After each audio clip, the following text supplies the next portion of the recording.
سردار صاحب آپ کو ویلکم کرتے ہیں. Sardar Latif Khan Khosa Imran Khan P T I. بسم اللہ الرحمن الرحیم. سب سے پہلے میں یہاں آنے والوں کو اور خصوصاً اپنے پریس کے ساتھیوں کو، دوستوں کو میں خوش آمدید کہتا ہوں اور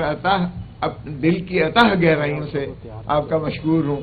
کہ آپ یہاں تشریف لائے ہیں. اس کے باوجود کہ یہاں ویسے تو کافی آپ کو فوگ، اسموگ اور بڑی گھٹن کی فضا کا جو ہے چرچا کیا جاتا ہے، لیکن کیا خوبصورت دن اللہ تعالیٰ نے آج جو ہے ایک ایسی روشنی دی ہے، ایک ایسا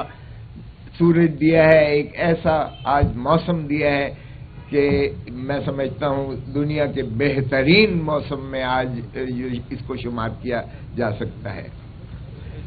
میں پاکستان کے لیے محبتوں کا،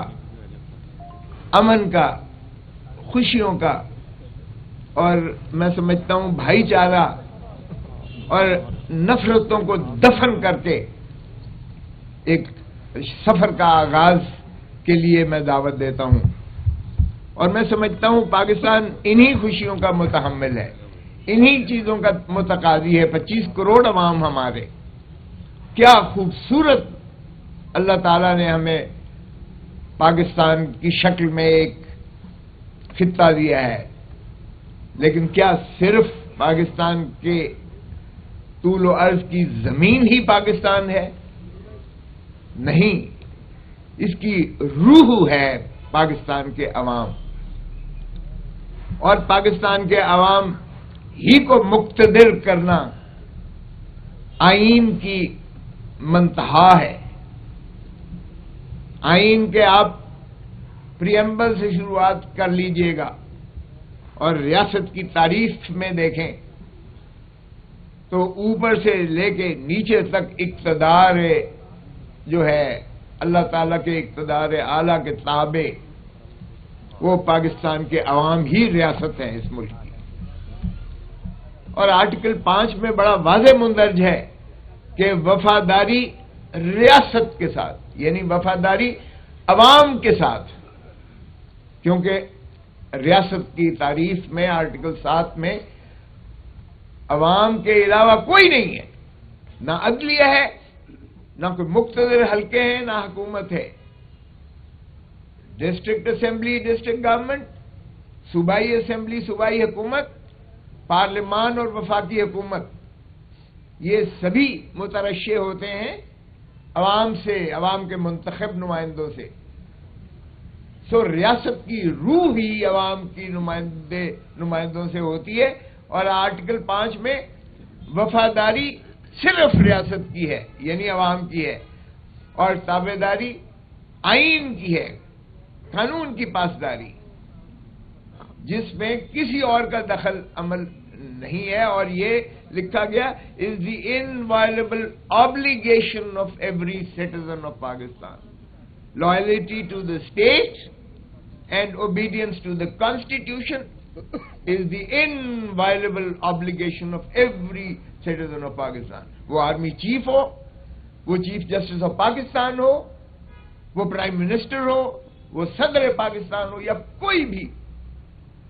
اکابرین میں سے ہو یا نیچے ایک مزدور ہو، کسان ہو، دہقان ہو. تو طے ہو گیا. اور یہی چیز قائد اعظم محمد علی جناح نے 1948 میں بیوروکریسی کو تقریر کرتے ہوئے فرمایا کہ دیکھو حکومتیں آتی جاتی رہیں گی، تم نے عوام کی وفاداری کرنی ہے، کیونکہ تمہیں عوام کے ٹیکس سے تنخواہ دی جاتی ہے. سو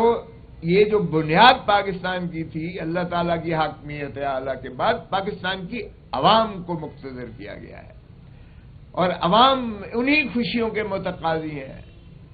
جو آج میں سمجھتا ہوں ہمیں کچھ دھندلائی ہوئی نظر آ رہی ہیں. لیکن میں پر امید ہوں کہ یہ نفرتوں کی سیاست ختم ہوگی. میں نے آج تک جو کیا ہے آپ دیکھ لیں 5 دہائی کی میرے سفر میں نے عبادت سمجھ کے، وکالت بھی عبادت سمجھ کے کی ہے، سیاست بھی عبادت سمجھ کے کی ہے، جس سے بھی دوستی کی ہے نبھایا ہے، کوٹ کوٹ کے نبھایا ہے، لیکن سب سے پہلے میری وفاداری دھرتی ماں کے ساتھ ہے، اور دھرتی ماں صرف سنور سکتی ہے اگر ہم آئین پر عملداری کریں، کیونکہ آئین ایک ایسا عمرانی معاہدہ ہے، اس عمرانی معاہدے میں آپ کو تمام تر فلاحی مملکت کے خد و خال اور اصول نظر آئیں گے۔ اس پر میں سمجھتا ہوں کہ اگر ہم عملداری دل سے کریں اگر مینوان کریں تو تمام چیزوں کا حل موجود ہے آئین کے اندر، اور میں سمجھتا ہوں کہ جب ہم نے آئین سے انحراف کیا ہے، ہماری ریاست کو نقصان پہنچا ہے، ہماری مملکت کو نقصان پہنچا ہے۔ جمہور عوام ہے، اور جمہوریت ایک ایسا نظام ہے جو ہمارے پاکستان بنا بھی جمہور اور جمہوریت کو گولیاں چلا کے جنگوں کے ذریعے پاکستان مارد وجود میں نہیں آیا تھا، ہماری سائیکی میں ہی جمہوریت ہے۔ اور قائد اعظم محمد علی جناح دیکھیے گا، اب وہ کچھ کہتے ہیں کہ وکلا، ارے بھائی تخیل پاکستان وکیل نے دیا، علامہ اقبال نے دیا، بیرسٹر علامہ اقبال، تکمیل پاکستان بیرسٹر قائد اعظم محمد علی جناح نے کیا تھا، اور جو پاکستان کا آئین ہے 1973 کا جو آج بھی ہمیں جوڑے ہوئے ہے، وہ بھی بیرسٹر شہید ذوالفقار علی بھٹو صاحب نے دیا۔ تو آج بھی جب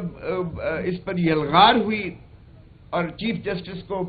بالوں سے پکڑ کر ایک وہ عامر جو مکے دکھاتا تھا، اس نے اسے معزول کیا افتخار محمد چودھری کو، تو بھی ہراول دستے کے طور پر وکیل نکلا تھا، اور سب سے پہلے خون میرے ماتھے پر جو لاٹھیاں برسائی گئی تھی مال روڈ پر، ساری پاکستان کی قوم دنیا ساری نے دیکھا تھا، وہاں سے ایک شروعات ہوئی، جو وکلا برادری بھی اٹھی اور پھر سیاسی جماعتیں بھی آئیں اور پبلک نے لبیک کہا اور دنیا نے مانا، اور ہم نے ثابت کیا کہ مکے دکھانے والا بہت بڑا ڈکٹیٹر جو ہے خشو خاصاک طرح بہہ گیا جب عوامی اس کے خلاف نفرت نے جنم لیا۔ تو اس لیے آئین سے انحراف کرنا، چاہے ضیاء الحق نے کیا، وہ بھی آج ہم خمیازہ بھگت رہے ہیں۔ ایک شخص جس نے کہا کہ میں جو ہے ایٹم بم سے باز نہیں آؤں گا، خواہ مجھے جان پر کیوں نہ کھیلنا پڑے،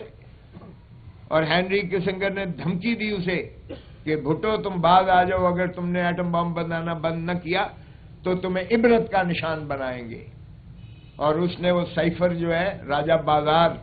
راولپنڈی میں لہرا کر قوم کو اعتماد میں لیا۔